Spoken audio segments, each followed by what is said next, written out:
Hello and welcome. I'm Meenu Shekhar and you're watching Wahini Virtual Connect. Our topic today is future of work and the need to reskill. Now, this is something that impacts all of us, no matter where we are in our career journeys. Just look at the way technology has changed so rapidly over the past few years, or how new ways of working have evolved, especially during the corona pandemic. Our work environment has become so complex and so dynamic that unless we reinvent ourselves, we will not be able to navigate through it. A study released earlier this year says that 90% of executives are already finding skill gaps in their teams or expect to find skill gaps in the coming few years. While this may appear extremely daunting, while this may appear very challenging, it also holds a huge promise within it. This is because for those who are able to recognize the need for change, those who are willing and able to reskill themselves, there is a whole new world of opportunities out there. For women in particular, this could be a game changer because it could actually level the playing field. As we said, this is a new world, but it's a new world for everyone, irrespective of gender. And in many ways, we are all at the same starting line. So those who are able to grasp the change faster and better, will have a great head start. The important questions, of course, are what are the new skills that we need and how do we acquire these new skills? And to answer these questions, I have with me Rituparna Chakrabarti, who is the co-founder and executive vice president of TeamLease, and Charulata Ravikumar, who's managing director at Accenture India, and she manages their marketing operations, and Charulata is also a columnist. So Ritu and Charulata, thank you so much for being here with us. We truly appreciate you taking your time out and being here with us to share your insights. Thank you, Meenu, and lovely to be sharing this platform with you, Meenu and Ritu. It'll be wonderful to have this conversation and very proud to be part of Wahini. Great, thank you so much. So let's dive right in. And to begin with, if we could set the context, and Ritu, I'd like to begin with you. We keep hearing of words like reskilling, upskilling, cross-skilling, etc. So tell us, why are these so important? And especially in the current environment, also looking ahead, why do we all need to focus on this? Sure. Thanks so much. And good to be here. Great agenda. And I think I would like to congratulate all of you who are behind Wahini. It's a great and wonderful initiative. Thank you. I think the crisis like these don't create new trends. They amplify the existing ones. And despite initial fears that the pressure would be too great, we discover that this new way of working actually could be a blueprint for the long term. And that's what leaders of many companies around the globe are finding as they respond to this entire COVID crisis. So even before the current crisis, I think changing technologies and new ways of working were disrupting jobs and skills. And I think also the kind of skills that employees need to have in order to do them. What COVID has meanwhile done is that it has preponed 2030 to 2020. So the stuff for which we earlier thought we had another few years to catch up is suddenly confronting us today. And hence, the pandemic has made this question much more urgent. Like across industries, employees, I think every one of us need to figure out how we can adapt to these changing conditions. And we need to figure out a way how companies can help employees learn these skills, pick them up, and make them ready for new roles and activities. I actually feel that one of the ways for us to meet this challenge would be individual employees as well as organizations. I think we all collectively need to craft a talent strategy that develops employees' critical digital and cognitive capabilities, their social and emotional skills, and their adaptability and resilience. So that's just to give you, in a nutshell, why I feel that suddenly upskilling, skilling has become so much more relevant today in the backdrop of COVID. Thank you, Ritu, and we'll dive into more of these in just a few minutes. But before that, Charulata, your thoughts on why these aspects have become so important now? So, I was reflecting on what Ritu was saying as well. So in my mind, there are three very, very important things that are playing itself out because of the new ways that we have to adapt ourselves to. One is the unpredictability, right? The second is rotating to the new. The third is speed. Let me explain all three of them. The unpredictability is all around us, right? And COVID has been a great teacher of so many things, right? One side is, of course, the negative side of how it's completely taken over our lives, but it has been a big teacher in terms of, we've always said that, right? We always tell each other in our coaching sessions, we always say, life is unpredictable, you've got to be prepared. But we ourselves who coach people around these principles never realize what that unpredictability really could be in terms of its magnitude. That's one. The second is rotating to the new, right? That's always been part of large global organizations driving its talent to rotate to the new, upskilling, cross-skilling, and all of that. We've been doing that. However, I think what has become important to understand now is with respect to the unpredictability, what new are you rotating to, right? You can't define that new. Defining that new has become really a big challenge, where that new is going to be when you wake up tomorrow morning. And I think that's why it's becoming even more important now that you at least prepare yourself to rotate to the new. But this is where the third aspect, which is on speed, becomes very important. How fast you can rotate to the new, how quickly you can adopt and take on these changes that are coming up, right? That is becoming of utmost importance. The speed, whether it be businesses or people driving those businesses or experts who are really giving the guidance around these businesses. Even as experts, you can't be relevant if at speed you're not able to rotate to the new with the unpredictability, right? So to me, these three things have become extremely important. I think as we move forward, when we redefine our futures, we must keep these in mind, as well as what we should be keeping in mind is, are we going to be able to shape that new future as well, right? It's important to become one of those people who shapes that new future and not just become part of it or succumb to it. Back to you. So I'll come back and we'll talk more about how we can acquire these skills. But before that, I'd like to touch on one more aspect, which I mentioned in my introduction, which is to say, what does this mean for women in particular? It's a new, like we said, it's a new world. It's a new world for everyone. But can women, leverage it to their advantage in any way? And, how can we say that we don't let some of the baggage of the past or some of the discrimination, gender-based discrimination, can this help to overcome some of those aspects? And again, Ritu, we could start with you and then move on to Charulata. Differentially and disproportionately. I mean, there is increased feminization of poverty, domestic work, care burden, and 33% rise in domestic violence. Marginalized women can't access healthcare, family planning, education, and honestly, millions have lost jobs and income. And I would not be surprised. I mean, I was seeing the CMIE data, which talks about 5 million women workers have been left jobless. 5 million workers have been left jobless, and I wouldn't be surprised if there's a large number of those are women. However, it does pose opportunity for women in the formal sector. The erstwhile disadvantages around few of these aspects: mobility, flexibility, safety, support system, after office socializing or collaboration. Let me explain each one of them. Mobility. I think distance from work has been one of the biggest derailers in terms of women staying in workforce, or the propensity of the moment there is a marriage or somebody is about to have a child. I think all these mobility becomes accentuated. I feel today, because of the fact that we are moving towards a considerable number of work, which are moving to work from home, I think mobility stands negated. Flexibility. I think women have been seeking flexibility, whether it's in terms of hours of work. Also, there's a typical thing which happens, right?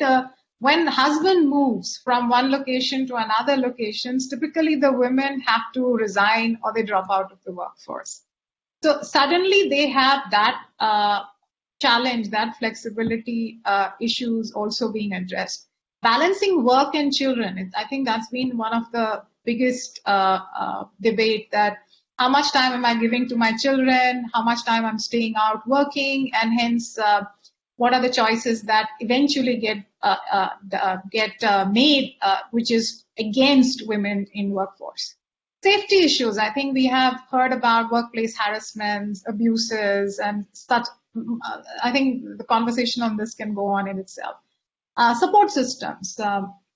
I think the fact that women have to depend on in-laws or their own parents or maids to look after their children, inability to give work the time sometimes it demands, because you have to come back or you feel inhibited, obligated, so on and so forth.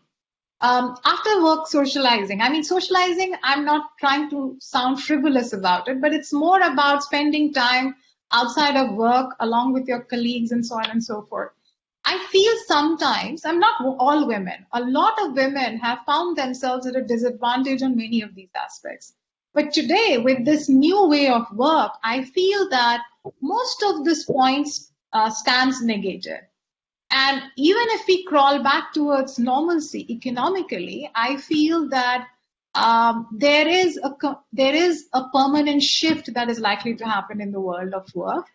And women must, in both hands, grab this opportunity and make themselves considered, make themselves available, make themselves be in those roles and profiles where they can utilize their skills and competencies without worrying about the disadvantage that I just spoke about.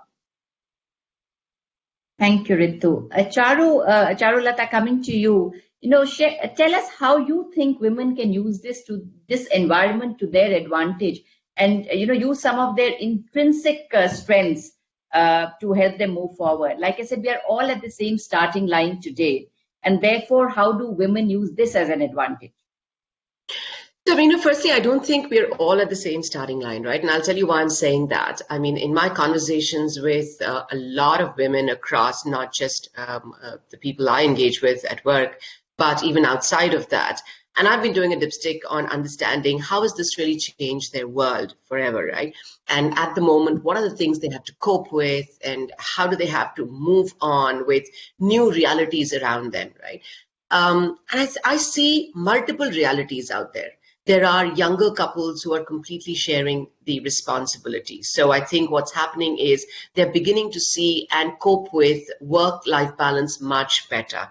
There is another set of women who are actually now feeling a lot more burdened, and I will use the word burdened, by family pressures, right? So far, for many of them, it was important to be one of the bread earners of the family. And today, and that was the reason they were going out of the house, but now they're staying at home. The expectation of the surrounding family to many of them has been, you work, you also look after the house because now you're at home. Right? So there are different realities out there playing out. It's not the same advantage to everybody at this point. And I think where women can make a big difference is by bringing about that change. Easier said than done, right? Easier said than done. And we can't be sitting here in judgment because we are more vociferous. We probably have the backing of people, family, work culture, and everything else that can support it. Not everybody has that kind of support, right? So it's easier said than done. And I think, but however, in even small steps, if women can make that change, and I'll give you an example, even in a household where the burden is a lot on the woman today because she's at home, even though she's working from home, and she has to multitask like never before. Unfortunate thing, we are good at it, right? We're damn good at it. So we are able to do those things. We just do it because we're good at it. But the only thing is we tell ourselves we are good at it and no one else is. And I think that's a myth. By default, we are making our own family members not contribute, not be good at multitasking. That is not true. I am every day teaching my son how to multitask because I don't want him to grow up thinking I'm a man, I can't do it. Right? And that's an easy way out for other family members. I'm not going to have him think that way. So that's important. And if we can make these small changes, as we are at home, insist and ensure that everybody understands I'm still working, firstly, right? And with that, while I do the household chores, I would like you to contribute because we are equal partners in this new work from home situation, right? And as we go forward, we also, already the world is such that the work-life balance is not distinct anymore, right? It is merged. You are forcing yourself and having to, which is also a good thing in a way. While you're working, you're able to do your personal things. While you're doing your personal things on weekends, you're able to bring in some work elements into it as well. And I think that system of living, I won't even call it working, that system of living now has to be adopted by everybody. We have to even teach our children how to do that, right? I would also go a step forward to say, when we as women are engaging with our teachers, our children's teachers, we must bring this point to the fore saying, because I'm the mother, don't expect me to always be the one picking up the phone and listening to all the problems, right? It isn't going to happen that way.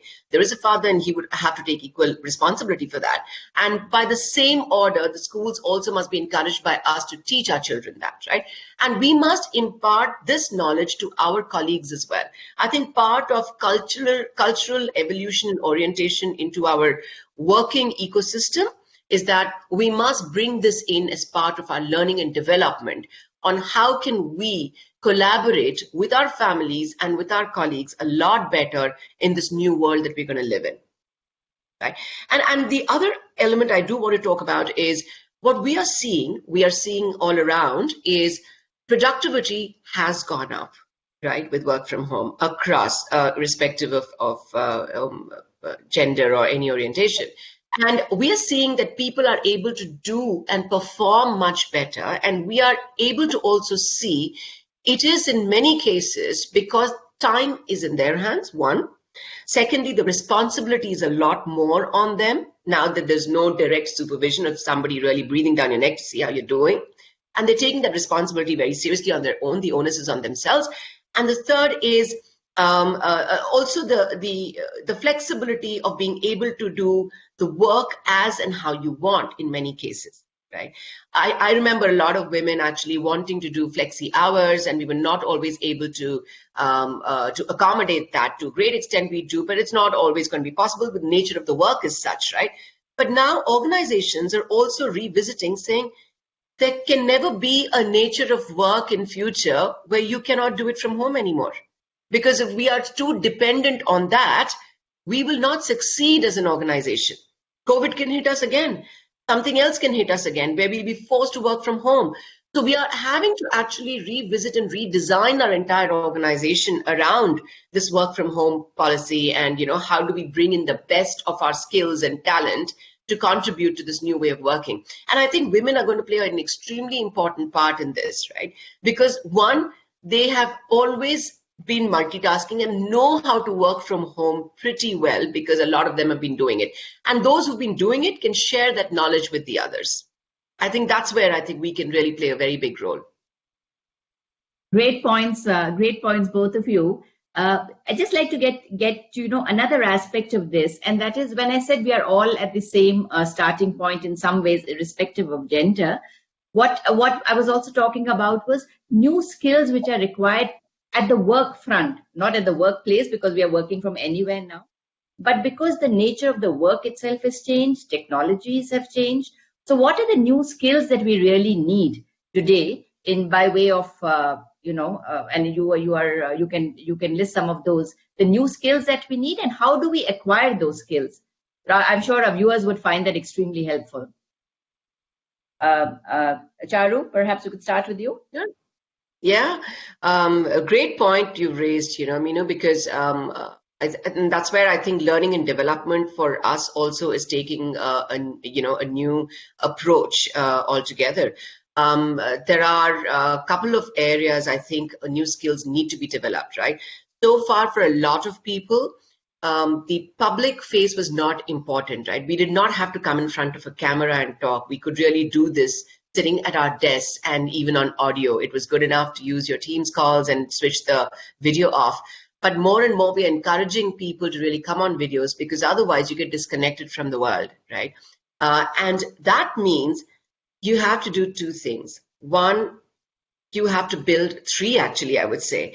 You have to build your confidence. That's a very, very important thing in terms of the new approach to working with the world, right? Second is communication skills, right? And I'm not just talking about me talking, I'm also talking about me understanding you. Because as we are working with a global set of people, a global set of customers and global set of colleagues and people around the world, understanding their point of view from a cultural aspect that they have really kind of, where they're coming from, or the accent that you would want to understand and see what they're really trying to say, and make yourself as clear as you would want, as the other person does.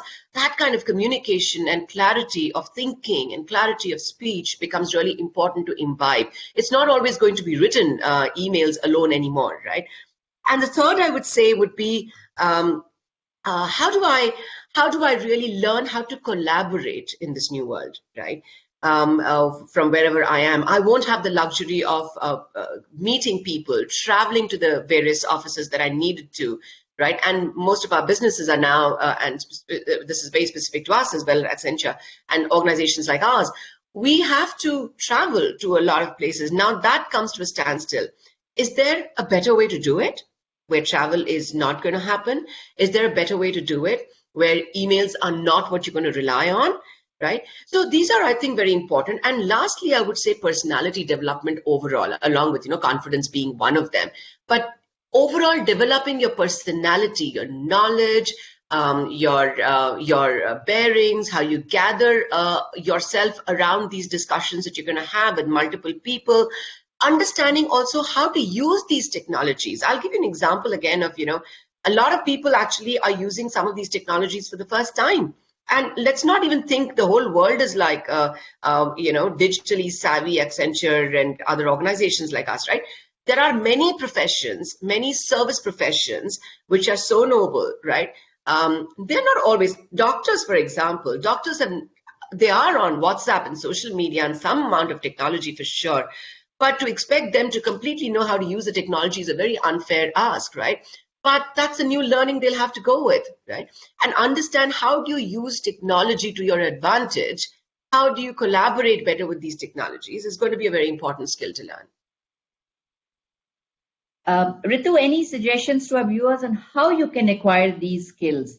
And again, your points and also some of the, Charulata has spoken to us about what are some of the skills she thinks are important.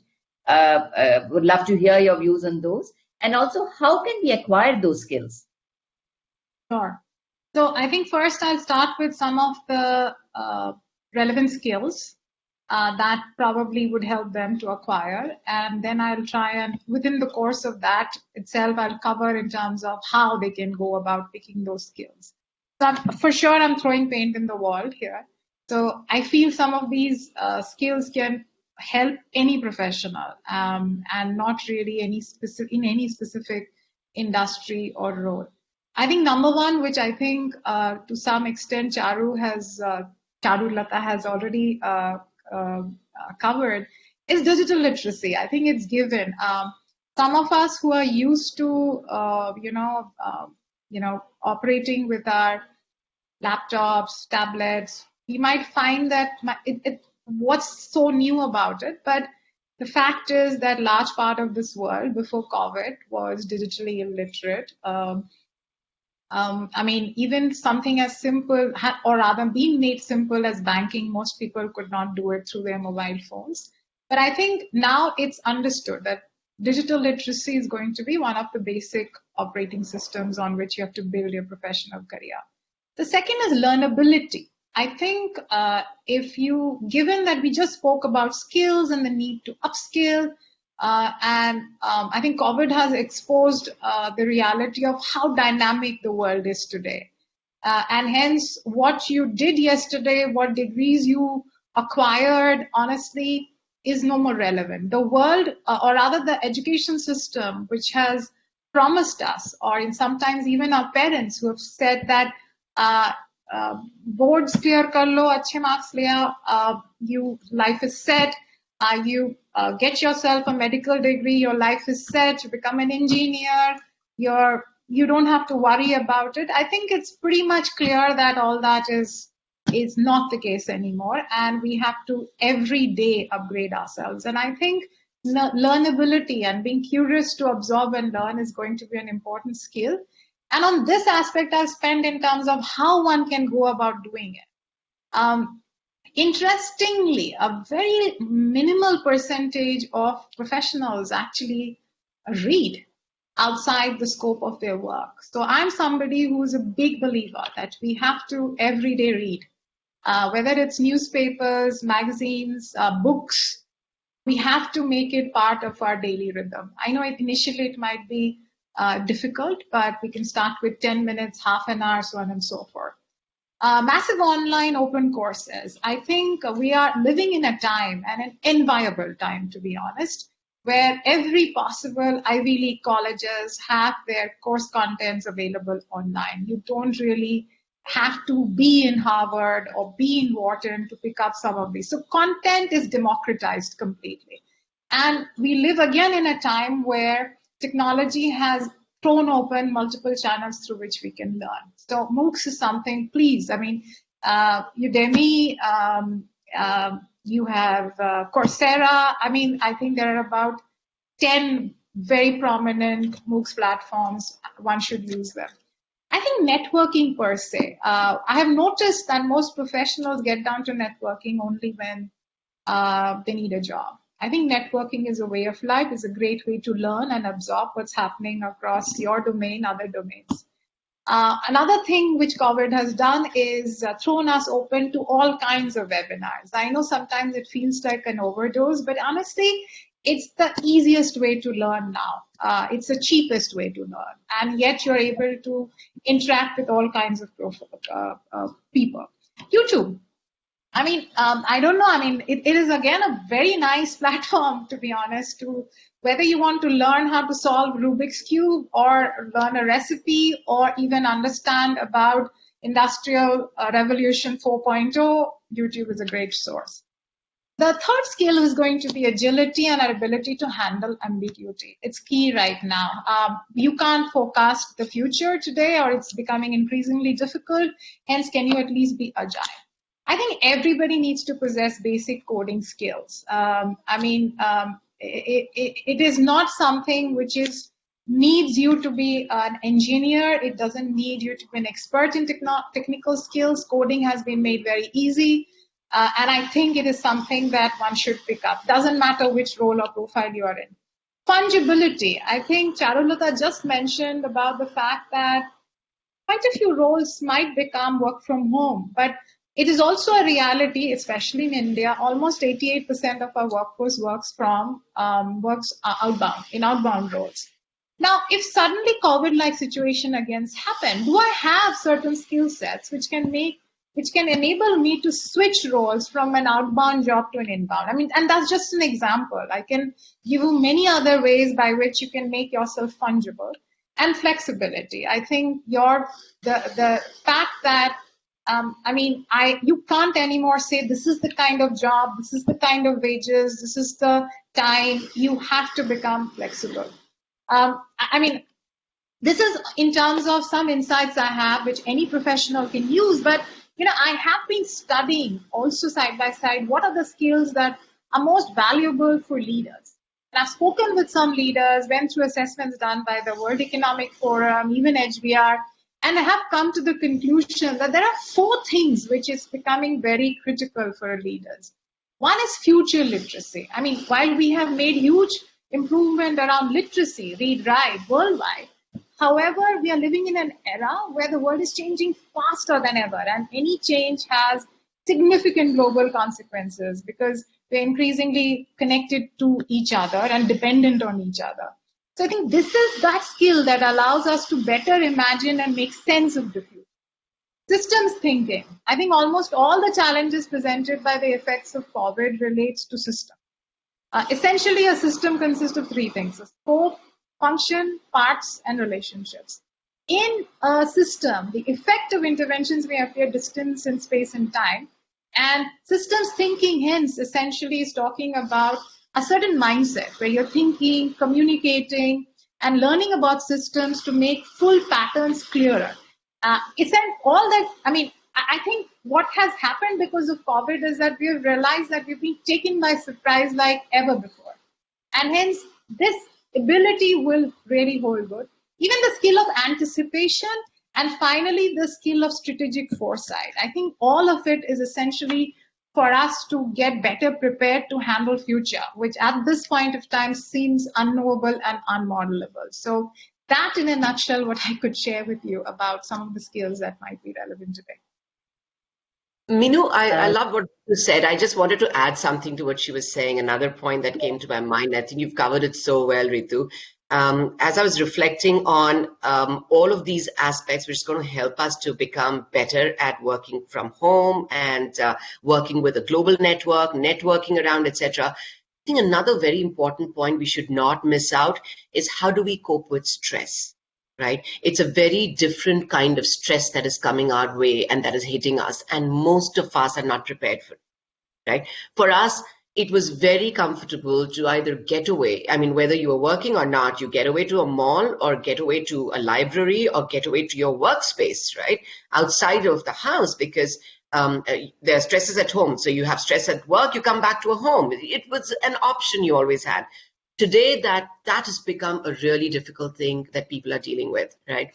And I think it is going to begin. It is definitely going to see it reflected in work, having its impact on our not just our output. I think the larger thing in terms of how do we relate to work overall in our lives, our careers, our aspirations. Are we going to lose some of our aspirations saying, I don't want it? Maybe I'm sacrificing too much. Maybe I'm not feeling good about myself anymore. I don't want this kind of a goal and aspiration in my life, right? I think managing those career conversations is going to be extremely important. Managing those wellness, the mental wellness of people, of our own people, is going to be extremely important for us because that stress is going to begin to show very well. And I think for us, specifically people who are going to be working from home, etc., they will need to acquire this skill of being able to deal with these, the ambiguity, which is going to bring the stress with it, and the frustration of not always having control over everything. You will not have control over everything anymore, right? And that's something we need to learn how to deal with. So Charulata, could you also share with us any initiatives at Accenture that you have specifically around reskilling and relearning and how to really cope in these very uncertain times? Also, are there any initiatives that you have in particular for women around this? Yeah, I'll start with the second one. It's a very, very important mission we have in terms of getting to 50% diversity, and we are close to that and pacing fast towards that. And we also realize the importance of having a diverse team, so bringing in skills and talent that have probably dropped out of the workforce for whatever reasons, right? We don't want to lose out on that. So at Accenture, we have something called the Career Reboot Program, and I'm a proud sponsor of that myself. And we aim to bring in more and more women who have dropped out from the workforce, right, for whatever multiple reasons. And right now, as I see, I think it's a great opportunity for us to propagate that even more and let the women know that, if you're homebound for whatever reasons, because you're a caregiver or you have children, etc., this is the time that you can still contribute, because our entire system is gearing around making these things possible for the larger workforce, right? So our Career Reboot Program, we have multiple leadership programs, right, which are, again, it's very important for us really that we take the entire workforce along in this whole change and transformation we are trying to bring in, right? If otherwise women are made part of this, but the men are not, I don't think that entire transformation is really going to happen. It's very important for the entire, the entire community to go together with this. So we have multiple leadership programs. Where we encourage people to, we have a program called Elevate, for example, which is a program that brings together all of the cross-skilling and upskilling that, we would encourage our people to do, constantly opening up, and we assess what are their areas of interest, and we're constantly getting them involved in those kind of spaces in L&D and ensuring that they are upskilling to where they want to be in future. And we're also identifying, we also have intensive wellness programs and we are reaching out constantly, and even more so to our people now, to know and ensure that while the intensive learning is happening on the one side and the work continues, we also have them absolutely mentally prepared to take on these new challenges that are coming their way. So these are a couple of the programs that we talked about. There are multiple other programs in terms of developing leadership soft skills, which are now going to also specifically focus around how do you cope with those multiple skills that Ritu and I were talking about in this new world that we'll have to live in. So we've spoken about why we need to reskill. We've spoken about the complexity of the workplace, how dynamic it is. We've spoken about what are the skills that we need. And we've also spoken about how we can acquire these skills. Thank you both. This has been a great discussion. And as we come to the end of it, I'd like you to maybe just sum up your points, and what are some of the key messages that you would like to leave our viewers with? Just some final thoughts that you would like to leave them with. Ritu, we could start with you. It's been great. I think listening to Charulata, I picked up so much just by hearing her, and I'm sure all the women also, or everybody's watching, not just the women, would have as well. So I think we talk about skills, we talk about upgrading our skills, we also talk about, in various forums I've been attending, that along with picking up all the skills that we spoke about today, there is a lot of discussion about how do we improve our financial planning capabilities.